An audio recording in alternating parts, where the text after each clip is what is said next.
Images of Andre Hernandez Romero paint a picture of a makeup artist who loves theater and his family, tattooing mom and dad on his wrists. He's a gay man who feared persecution in his home country of Venezuela, coming to the U.S. in August using the CBP One app to seek asylum. He was doing everything that we ask asylum seekers to do. Lindsay Kozlowski leads the Immigrant Defenders Law Center, which represents Hernandez Romero. Once he arrived at the border in San Diego, she says he was held at the Otay Mesa Detention Center for months as his asylum case wound its way through the system. In March, without warning, he was one of more than 200 deported to El Salvador under the Alien Enemies Act, now in a prison known as a SECOT. Just the idea that this could be happening to a human being, to someone who was just trying to find safety in the United States, is shocking.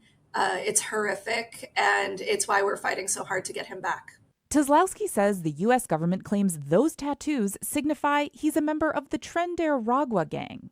She insists he's not and has no criminal history. Under the Constitution, every single person has a right to due process.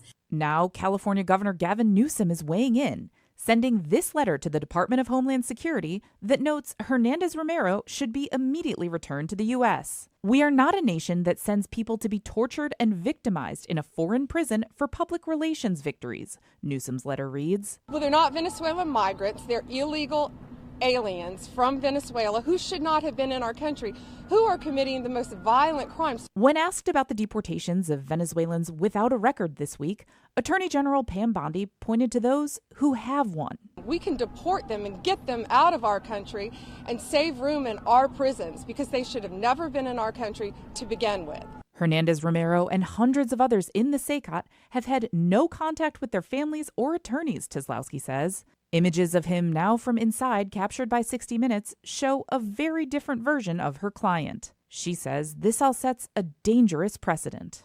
If this could happen to someone like Andre, who's next?